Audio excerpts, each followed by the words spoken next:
It's Saturday, the 25th of January. I'm Ciara Evans, and this was a week that saw Donald Trump become the 47th President of the United States. Keir Starmer announced an inquiry into the Southport murders. World leaders gather in Davos, and Chaperone named the BBC's Sound of 2025. Grab a cup of something hot, put up your feet, and get up to speed on the 7 biggest stories of the week. This is the Standout 7 from the Smart 7. It's news, but not the news. Monday, the 20th of January, saw Donald Trump sworn in for 4 more years in the White House as America's 47th president. Joe Biden departed the Oval Office with a flurry of precautionary pardons for Dr. Fauci, for the head of the Joint Chiefs, Mark Miley, and for his own family. It was a strange way to end a presidency, but with threats of revenge from Trump's Republican allies, it seemed a sensible option. The inauguration of Trump took place inside the Capitol building, with tech billionaires placed in the front row and Trump's cabinet seated behind. He began with a pledge of a new dawn in America. The golden age of America begins right now. From this day forward, our country will flourish and be respected again all over the world. During every single day of the Trump administration, I will very simply put America first. The speech featured some of the expected announcements. The Gulf of Mexico is to be renamed. There are now officially only 2 genders in America, and he's planning to seal the border and build a wall. But the tone was also a bit more optimistic than 2016's American carnage, as he promised a new age of expansion for the US. The United States will once again consider itself a growing nation, one that increases our wealth, expands our territory, builds our cities, raises our expectations, and carries our flag into new and beautiful horizons. And we will pursue our manifest destiny into the stars, launching American astronauts to plant the stars and stripes on the planet Mars. There was a host of right-wing world leaders at the inauguration, including Italy's Giorgia Meloni, Argentina's Javier Milei, and wannabe UK Prime Minister Nigel Farage. Newest federal employee Elon Musk was particularly excited, firing off what looked like a Nazi salute from the parade podium. There was no invite for French President Macron or for the UK's Prime Minister Keir Starmer, but he sent a video message. Together, we have defended the world from tyranny and worked towards our mutual security and prosperity. With President Trump's long-standing affection and historical ties to the United Kingdom, I know that depth of friendship will continue. Trump did invite Chinese leader Xi Jinping, but he was unable to attend. Well, it's not clear if Vladimir Putin was on Trump's wish list. Putin did send best wishes, though, as the world waits to see what Trump does about the war in Ukraine. We note the statement by the newly elected US President and his team, expressing a desire to restore direct contacts with Russia. Of course, we welcome this stance and congratulate the newly inaugurated US President on assuming office. Among the actions that Donald took in his first 36 hours in the White House was a flurry of executive orders overturning the work of Joe Biden, pardoning the January 6th rioters, and even firing the head of the Coast Guard. He also signed off on 2 significant decisions which will impact America's standing in the world. Firstly, he pulled the US out of the Paris Climate Accord for the 2nd time, while also banning his pet hate, wind turbines. And he also announced his intention to withdraw the US from the World Health Organization, something he also attempted to do in 2020. The US is the largest funder of the organisation. A media spokesman, Tarek Yazarevic, says its presence will be missed. The World Health Organization regrets the announcement that the United States of America intends to withdraw from the organization. The United States was a founding member of WHO in 1948. For over 7 decades, WHO and the United States of America have saved countless lives and protected Americans and all people from health threats. Tuesday also saw Donald Trump announce a new American AI project called Stargate. It's intended to supercharge American technology and is a joint venture between investors Oracle, SoftBank and OpenAI that will see an initial $500 billion investment and a massive new data centre built in Texas. Trump announced the news at a press conference after his first full day in office. My first day back from having a nice life. It's my honor to welcome 3 of the world's leading technology CEOs and to announce the largest AI infrastructure project by far in history, and it's all taking place right here in America. Trump has already faced pushback and a lawsuit over his plan to remove so-called birthright citizenship, which is protected in the Constitution, and over his declaration that the US will now only recognise two genders, male and female. That's caused fear and anxiety in immigrant and transgender communities, and Trump was gently but firmly challenged by Bishop Marianne Edgar-Budd during a ceremony at the Washington National Cathedral. In the name of our God, I ask you to have mercy upon the people in our country who are scared now. Experts spent the week picking through the dozens of executive orders Donald has been firing out since inauguration, while he's also been busy issuing pardons, including to Ross Ulbricht, the man behind dark website Silk Road. Trump also issued a threat to Vladimir Putin on Wednesday, demanding he settles the ridiculous war in Ukraine, or he and his allies would face taxes, tariffs and sanctions. On Thursday evening, a federal judge blocked his order revoking so-called birthright citizenship, calling the attempt blatantly unconstitutional. Thursday also saw a new executive order which will declassify files on the killing of John F. Kennedy and Martin Luther King. With the World Economic Forum on in Davos, Trump jumped on Zoom to lecture world leaders about a range of topics, including his government's new disregard for the principles of equality and diversity. My administration has taken action to abolish all discriminatory diversity, equity and inclusion nonsense, and these are policies that were absolute nonsense throughout the government and the private sector. He also resorted to some very direct orders, asking OPEC to lower the price of oil to put pressure on Vladimir Putin and to force a reduction in interest rates across the world. And I'm also going to ask Saudi Arabia and OPEC to bring down the cost of oil. You got to bring it down, which frankly I'm surprised they didn't do before the election. That didn't show a lot of love.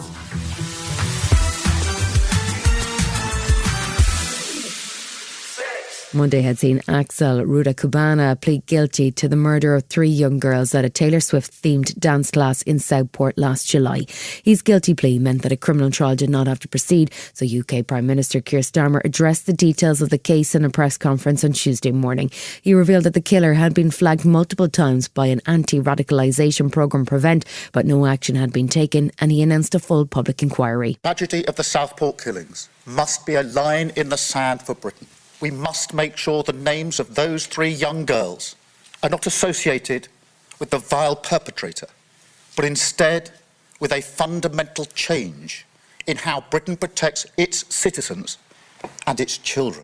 The killing sparked far-right protests and led to riots across the country, but Starmer defended the decision not to release any details on the accused. He warned that Britain faces a new threat from lone killers and promised to change the law to ensure that these type of actions without a coherent ideology would still be treated as terror offences. Former Chief Superintendent of the Metropolitan Police, Dal Babu, says the system has to change. This was failure on a grand scale, a failure that led to the murder of 3 innocent girls. We need to be brutally honest about that. Prime Minister's commitment. He's very, very clear. He was clearly very angry. He didn't mince his words. You know, he wants some action. He wants things to be done differently. The Southport killer was sentenced to a minimum of 52 years in prison on Thursday. He avoided a whole life order because he was still 17 at the time he committed a horrific triple murder at a children's dance class.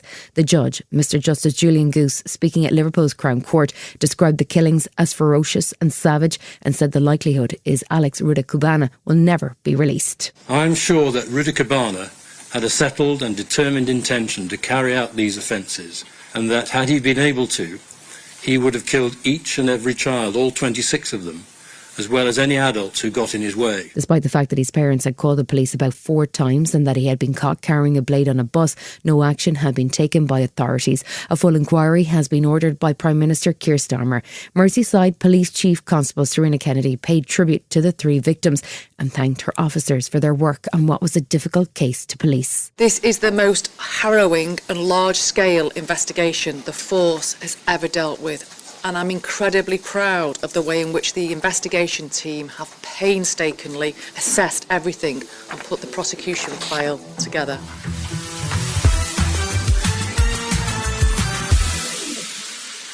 Over 15 months since the conflict began, a ceasefire in Gaza finally took effect on Sunday. The three-phase agreement starts with a 6-week truce and the release of Israeli hostages from Gaza in exchange for Palestinian prisoners being held by Israel.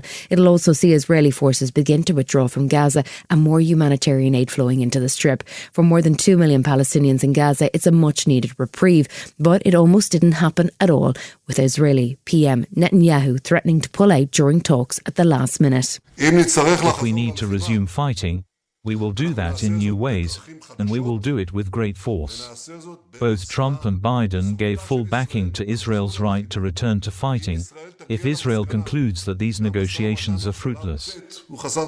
So far, 3 Israeli hostages have been freed, including 28-year-old British citizen Emily Damari. 90 Palestinian prisoners were also freed in the early hours of Monday morning. But there's fears that the agreement won't hold, given its implementation was hours delayed, and every new phase requires fresh negotiations. Palestinian diplomat Hossein Zomlot says it's too little, too late. We've been waiting for it 15 months, but it is indeed 15 months too late, and 200,000 people maimed and killed too late. More than 70% of Gaza's structures too late.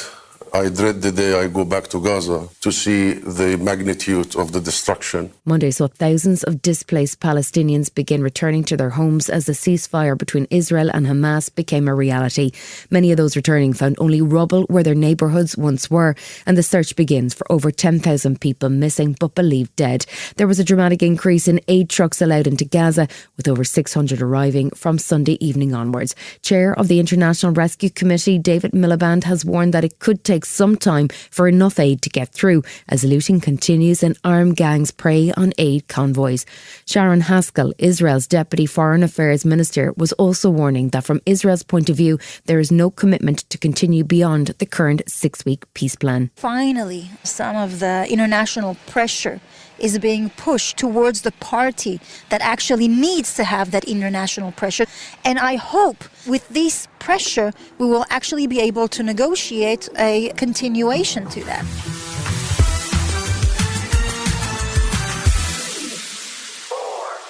This week saw some shocking news on the number of casualties that Russia may have experienced in 2024 in Putin's war in Ukraine.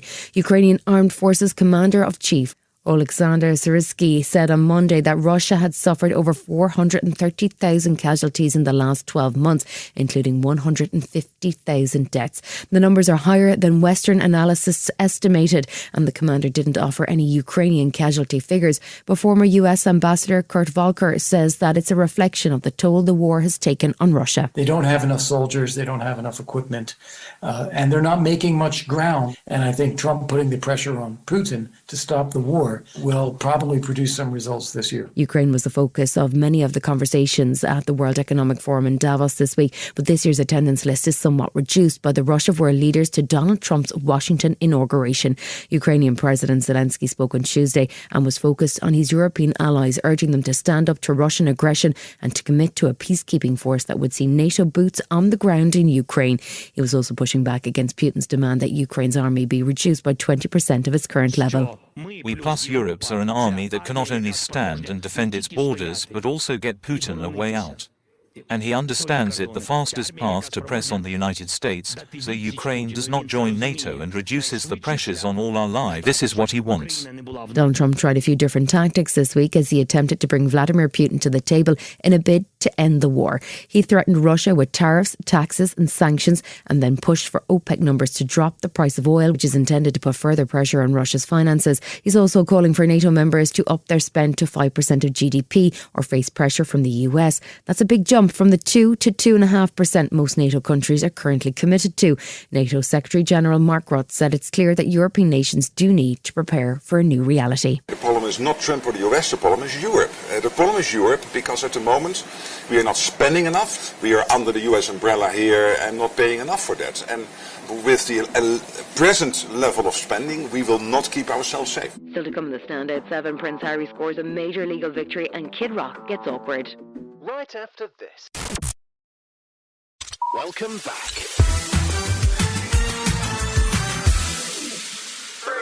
3, Prince Harry claimed what he described as a monumental victory on Wednesday over Rupert Murdoch's newspaper empire. Harry and former Labour deputy leader Tom Watson pushed Murdoch's legal team to the brink of a trial before securing a last-minute settlement and a comprehensive apology. Lord Watson sounded both relieved and amazed at the results. I once said that the big beasts of the tabloid jungle have no predators. I was wrong. They have Prince Harry. The settlement included reported damages of £10 million and an admission that there had been serious intrusion and phone hacking of both the Prince and his mother, Princess Diana. It raises serious questions for the newspaper group, and both Watson and the Duke of Sussex have called for a fresh police and parliamentary investigation.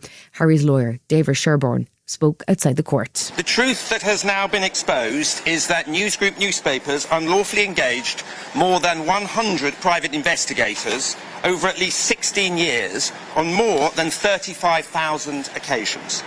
This happened as much at The Sun as it did at the News of the World.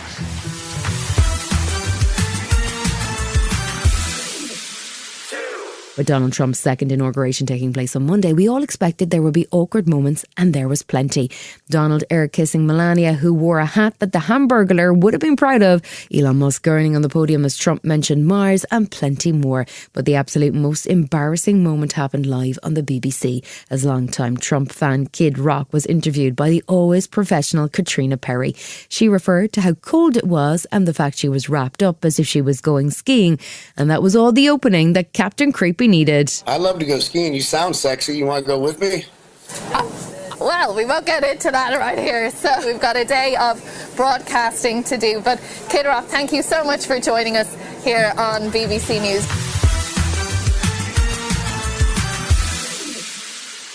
The 67th annual Grammy Awards happen next month, and Chapel Roan will be right up at the front as she picked up 6 nominations. It's off the back of a bunch of chart-topping songs from her album The Rise and Fall of a Midwestern Princess.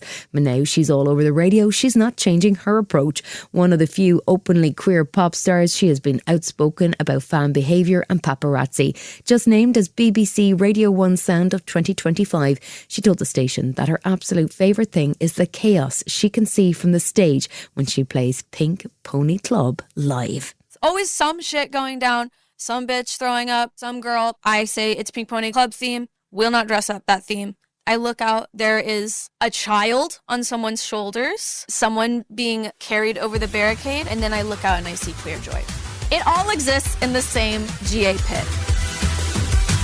You've been listening to The Smart 7. We'll be back tomorrow at 7 a.m. Hit that follow button and have a great day. Give us 7 minutes and we'll give you the world.